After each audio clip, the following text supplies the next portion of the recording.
Господин Ацевски, добар ден. Благодарам што сте дел од Агенда 35. Водите институција која што е многу важна за транспарентноста и за начинот на трошење на јавните пари. Колку сте задоволни од тоа како институциите ги имплементираат вашите препораки? Добар ден, поздрав до вашите гледачи. Јас би сакал да изразам благодарност за вработените во Државниот завод за ревизија, бидејќи државната ревизија е тимска работа и секако резултатите кои што ги остваруваме во суштина се темели на работата на вработените во Државниот завод за ревизија.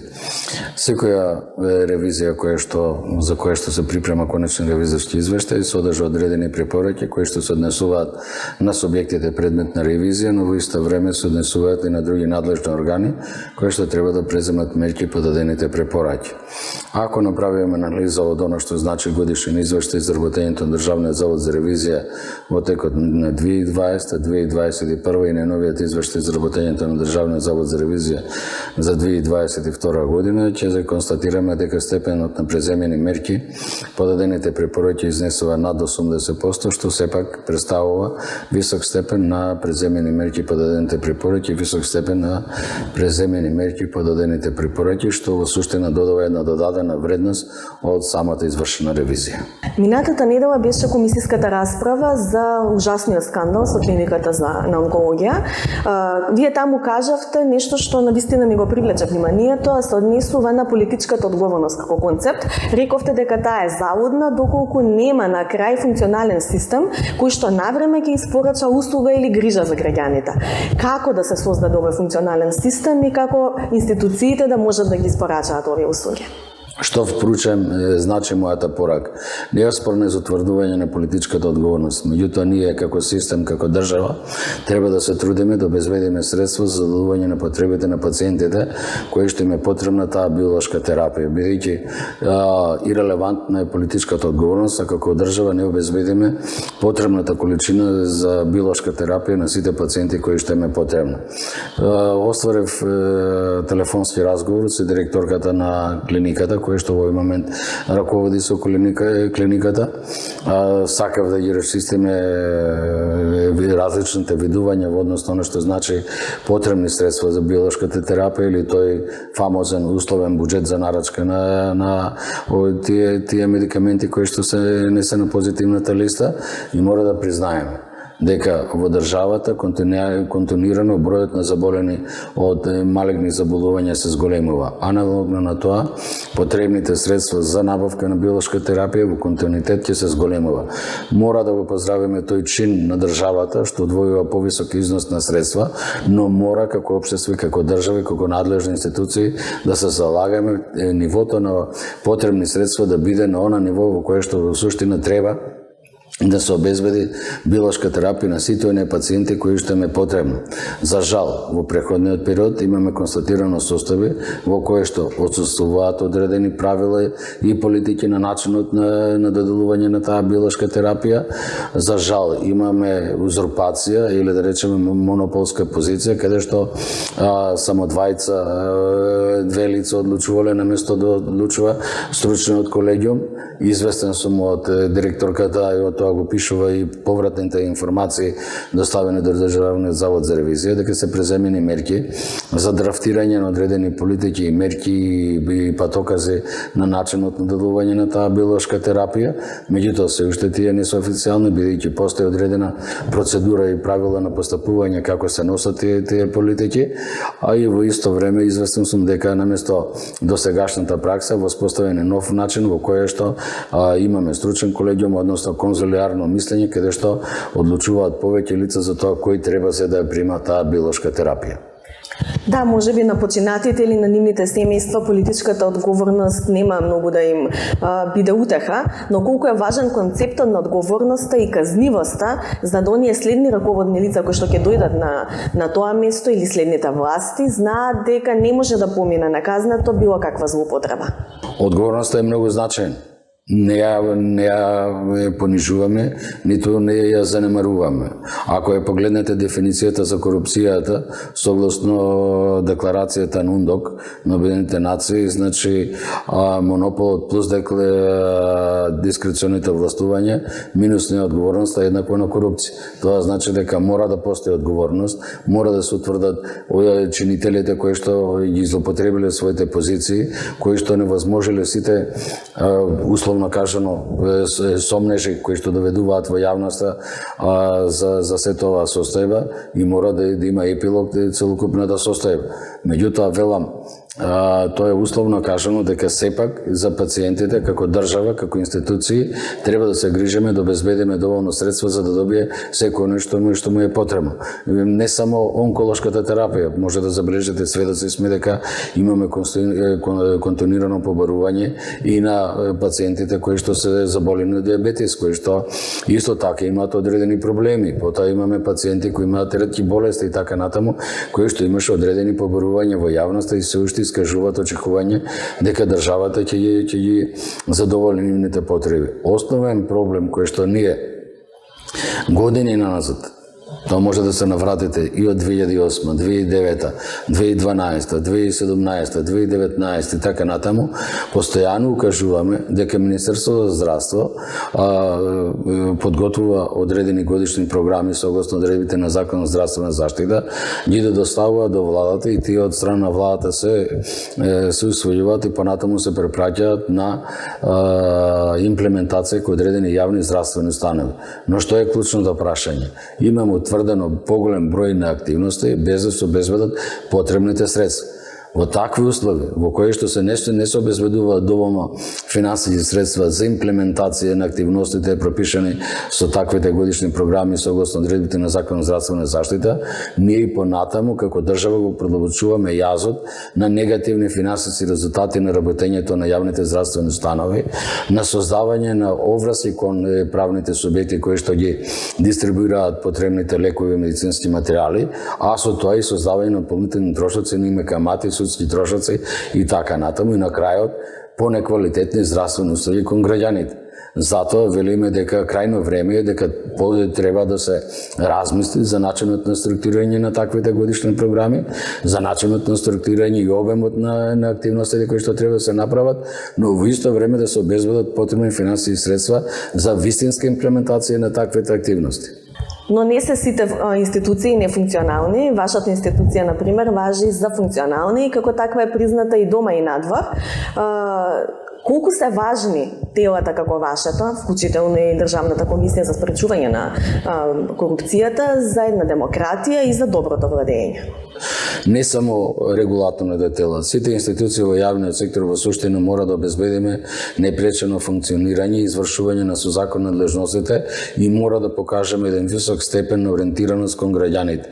Во суштина да обезбедиме сигурност на давањето на испораката на услугите кои што сите јавни институции треба да ги испорачаат во континуитет и со висок квалитет. Значи граѓанинот треба да чувствува дека во суштина државата постои за граѓанинот, а не обратно, и дека јавните институции постојат за граѓаните, а не граѓаните за јавните институции, бидејќи сите ние се финансираме од даночните врзници, а во суштина граѓаните се даночни врзници. Само на тој начин, кога граѓанинот ќе свати дека има квалитетна и навремена и континуирана услуга која што му се испорачува, тој нема да се постави прашање дали сака да ја подмирува врската кон државата или не. Но додека надвор сте фалени, дома властите, како да не им се допаѓате, односно не им се допаѓа вашата работа, во многу јавни изјави во последниот период слушаме прилично силни напади кон овие независни тела. Имате ли политички притисок, чувствувате ли политички притисок и доколку да, од каде и како се справувате со него? И релевантно е дали се допаѓаме на извршната власт или на законодавната власт. Битно е да ги извршуваме со законом делегираните надлежности. И релевантно е дали постојат влијание или не. Битно е интегритетот на менеджментот со кој што раководи со одредена институција. Во овој период мислам дека докажавме дека може да се справиме со сите активности, докажавме дека може да се работи поинако, докажавме дека сме институција која што е на вистинскиот пат, докажавме дека сме институција лидер во државата и во регионот и пошироко, и мислам дека со право може да се носиме и со врховни ревизорски институции кои што се членки во Европската унија и пошироко, и одредени наши искуства се користат и во другите врховни ревизорски институции кои што се членки во Европската унија и пошироко. Колку е важно институциите да бидат транспарентни, отчетни во начинот на трошење на јавните пари, за граѓаните да знаат дека навистина како даночни обврзници, како што рековте, парите, нивните пари се правилно наменети. Мојот постулат во суштина секогаш укажува на тоа, дека граѓанинот понекогаш е подготвен да плати и поскапа услуга, но само да знае дека таа услуга ќе биде со висок квалитет и навремено дадена и во континуитет. Дека не може да ти телефони. Апсолутно. Погледнете ги нашата веб страна, погледнете нашата Facebook страна и може да заклучите. Јас имам одредени материјали кои што ги земав и може во суштина да се забележи. Ова е состојбата на нашата посетеност на веб страната започнувајќи од 2020 до 2023 година. Тоа укажува на нашата посветеност колку не е значајно информацијата за начинот на користење на јавните средства да ја пратиме до медиумите, до граѓаните и до даночните обврзници. И може да забележите ако дека во 2020 сме имали 48.000 посетители, во септември 2023 година веќе имаме 106.000 посетители, што значи 2,5 пати поголема посетеност на веб страната за само две години. Тоа укажува сериозна посветеност и на единицата за комуникација на вработените, за што јас изразвам посебна благодарност, укажува сериозност и посветеност на вработените кои што ги подготвуваат конечните ревизорски извештаи, но покажува сериозност и посветеност и на менеджментот. Еве покажува на што вие го кажувате во однос на ајде како што вие велите случувањето со клиниката за онкологија, може да забележите дека за еден случај кој што го објавивме конечниот ревизорски извештај има преку 33 објави во медиумите и така натаму, што укажува на сериозноста и на значењето и квалитетот на информациите кои што ги пласира Државниот завод за ревизија. Верувам дека ја следевте дискусијата во Комисијата за финансирање и буџет и дискусијата во анкетна комисија и досега никој не го постави веродостојноста, вистинитоста на доказите и податоците кои што се искажани во конечниот ревизорски извештај, а самиот факт дека нема доставено забелешки по конечниот ревизорски извештај зборува дека одговорните лица и менеджментот на институцијата се согласиле со утврдените состојби. Ќе ве навратам на точно на трошењето на јавните пари. Имаме тема околу каматите. Значи, нашата држава плаќа големи камати за кредитни линии, кредити кои што не се до крај искористени. Еден од вашите ревизорски извештаи покажува дека 26 милиони евра се плаќаат за камати, за кредити кои што институциите не можат тие пари ни да ги повлечат, а каматите си течат. Како го гледате овој проблем? Ми представува чест и задоволство што го поставивте ова прашање.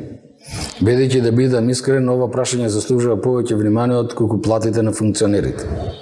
Во последно време повеќе медиуми се занимаваат со платите на функционерите и слушам изјави како да е она што ќе се намали платите на функционерите, ќе се стават за одредени програми, за мерки и политики за поддржување на правните субјекти и одредени политики на граѓаните или одредени политики на правни субјекти во одредени области.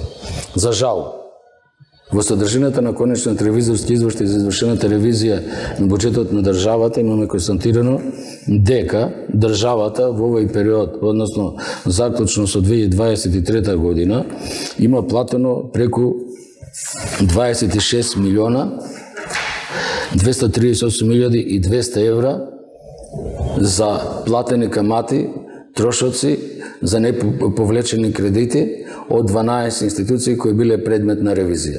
Дали платите на функционерите во нашата држава се поинтересни од ова што во суштина имаме одлив на огромни средства во меѓународните кредитни институции, каде што имаме забавено темпо на капиталните инвестиции и каде имаме сериозни проблеми во единиците за спроведување на проектните активности.